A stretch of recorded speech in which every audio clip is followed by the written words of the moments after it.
On parle toujours de la France Design Week, cette fête du design qui a lieu à partir de ce samedi 16 septembre et jusqu'au 30 septembre un peu partout oui, en Sarthe et particulièrement au Mans. Tout le programme est à retrouver sur francedesignweeklemans.com. J'ai le plaisir de recevoir David Henzer, bonsoir. Bonsoir. Vous êtes un des animateurs de l'atelier d'automne qui aura lieu pendant les 36 heures d'impact organisées par Machin Bidule. On va en parler dans un instant, mais d'abord, je me tourne vers David Vincenot. Bonsoir. Bonsoir Chloé. Tu es à côté, je le répète pour ceux qui nous prendraient en cours d'émission, de Flavien Moni, qui est toujours coordinateur de l'association Créapolis. Bonsoir Chloé. David, tu es photographe et web designer. Et le mercredi 27 septembre, il y a donc une petite faute qui s'était glissée dans le programme papier. Le mercredi 27 septembre, au Carré Rouge, le bar qui est au-dessus des Quinconces, place des Jacobins, une conférence sur le design émotionnel. Absolument. Qu'est-ce que le design émotionnel? Qu'est-ce qu'on va découvrir? Grande question en fait. Le design émotionnel, il est partout autour de nous. On s'en sert tous les jours, mais sans pour autant le voir. Il ne se remarque pas. Alors évidemment, vous allez me dire, si ça ne se remarque pas, pour un design, c'est un peu contre-intuitif. Le truc, c'est que justement, un design, quand il est réussi, eh bien, il va puiser dans les, comment je dirais moi, dans le subconscient émotionnel, justement. Il provoque chez nous des émotions positives, des ressentis en fait qui sont agréables, et évidemment, on va en redemander. Donc en fait, là, véritablement, la définition du design émotionnel, c'est de placer les comportements humains en fait au centre d'une démarche de design. Il faut avoir deux objectifs pour cela. La première, c'est évidemment susciter des émotions positives. Et la deuxième chose, c'est évidemment de pouvoir faire d'une expérience, qu'elle soit singulière, qu'elle soit marquante, qu'elle soit mémorable. C'est un peu ça, le design émotionnel. Et du coup, c'est un design, si je puis me permettre, qui touche un peu tous les designs, parce que ça peut être sonore, ça peut être évidemment l'objet, ça peut être les yeux, enfin, l'objet passe par les yeux aussi, mais par l'usage, l'expérience, ça touche un peu toutes les expériences. Ça touche vraiment absolument tout, effectivement. Ça peut être les objets, c'est présent aussi dans le marketing, sur les sites web, sur aussi le packaging des produits en tant que tels.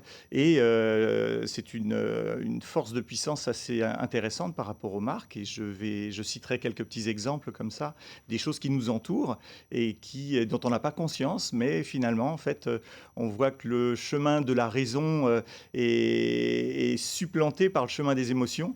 Manifestement, le chemin des émotions est beaucoup plus court que celui de la raison. Et quand il faut réfléchir, eh bien voilà, c'est le ressenti qui va marcher. Voilà. Alors, une conférence qui est ouverte à tout public. Alors évidemment, il faut être un petit peu intéressé par la question, mais voilà, c'est pas forcément orienté que pour les professionnels. On s'interroge, on se dit tiens, c'est quoi justement le design émotionnel? On peut réfléchir ensemble. Non, c'est vraiment réfléchir ensemble à ce qu'on voit au quotidien.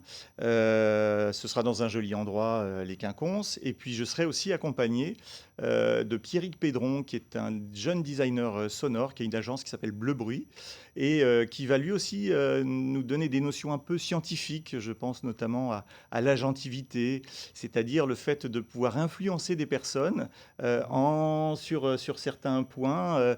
Je pense à la musique dans les fast-foods, à ce genre de choses. Donc on est vraiment dans le design sonore et qui a une grande influence sur les parcours en fait et sur ce qu'on fait dans la vie quotidienne. C'est impressionnant, hein, Flavien, au fur et à mesure de cette programmation que l'on suit, de découvrir toutes les facettes du design qui vraiment nous touchent tous les jours et on découvre des métiers tous les jours. Mais oui, c'est ça aussi la force de Créapolis, c'est d'avoir tout un tas de savoir-faire rassemblés en une association. Bien sûr, on est ouvert à d'autres structures sur le territoire, mais on a des tonnes de savoir-faire et des tonnes de design qu'on met en avant lors de cette France Design Week. Alors, sans mauvais jeu de mots, il m'a tendu une perche, je la prends, je suis désolée. L'atelier d'automne, ça fait partie des 36 heures d'impact qui sont organisées par l'agence Machin Bidule. Ça devait être 24 heures. Ils ont explosé le compteur, ces 36 heures d'impact. Il y a il y a une programmation assez riche avec un film qui est proposé, des ateliers, des rencontres sympathiques pour professionnels et tout curieux.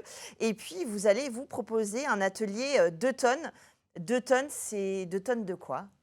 2 tonnes de quoi? Très bonne question. En fait, donc les ateliers 2 tonnes ont pour objectif de sensibiliser les citoyens, les Français, qui veulent comprendre l'impact en termes d'empreinte carbone que l'on a aujourd'hui et dans le futur. On doit atteindre une moyenne de 2 tonnes par Français en 2050. Aujourd'hui, on est à 10 tonnes. Il y a des leviers pour pouvoir réduire cela. Et en fait, on va le faire sous forme de jeu. Donc les gens vont alterner des phases individuelles où ils vont faire des choix pour eux, pour voir comment ils peuvent influer sur leur propre impact. Et ils vont prendre des choix collectifs, où là, ça sera un peu en mode jeu de rôle. Ils vont prendre le rôle de politique, d'entreprise. Ils vont se mettre à leur place et ils vont essayer de comprendre comment ils peuvent faire à leur niveau pour prendre des actions qui ont un impact sur la société. Donc en 3 heures, on voyage dans le temps. C'est pas du tout anxiogène, c'est pas du tout, ça se veut pas du tout culpabilisant. On est vraiment là pour apprendre, déjà comprendre quels sont les enjeux climatiques et environnementaux, et surtout quelles sont les actions possibles et les ordres de grandeur. C'est un peu l'idée générale de ces 36 heures avec des échanges, des ateliers autour notamment des notions RSE, etc. pour voir comment en tant qu'individu et en tant qu'entreprise ou que collectivité, si ils daignent venir participer à l'atelier, on peut avoir un impact, comment le design d'information, le design politique, le design collectif nous permettrait de changer un peu la donne. Exactement, tout le monde est le bienvenu. D'ailleurs, tous les ateliers sont ouverts à prix conscient pour être sûr que tout le monde peut venir en fonction de ses moyens. Et après, on propose des ateliers qui sont adaptés à chaque type de profil. Donc en effet, on a des ateliers qui vont plutôt être adaptés au milieu de l'associatif ou de l'entreprise et d'autres pour les citoyens.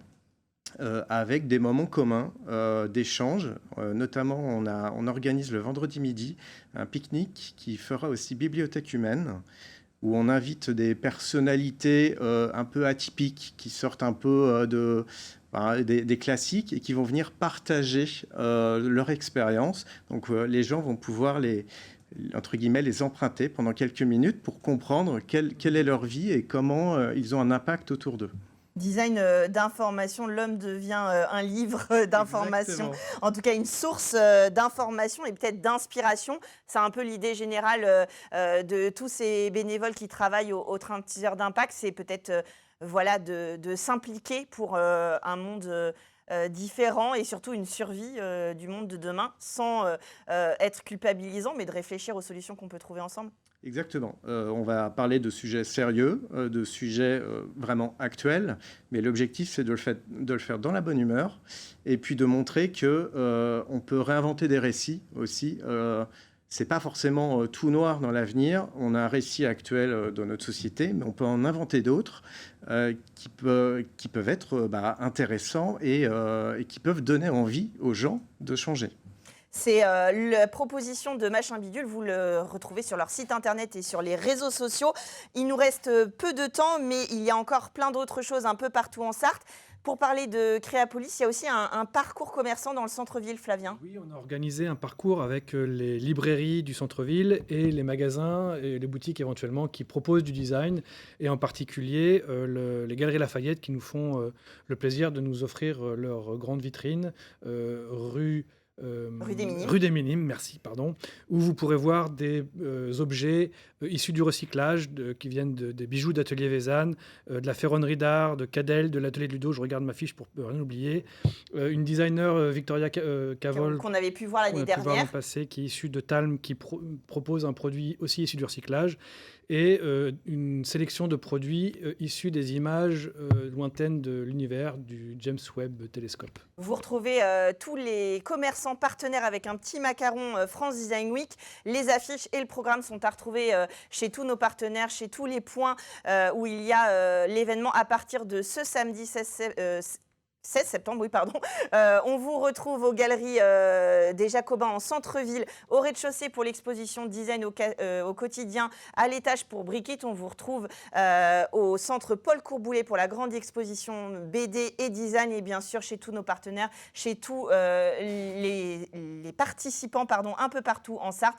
Le programme sur francedesignweeklemans.com. Merci à vous d'être venus nous parler de la programmation sur le plateau et on se retrouve pendant ces 15 jours, j'espère, sur le territoire foire. Et nous, la semaine prochaine pour Culturel.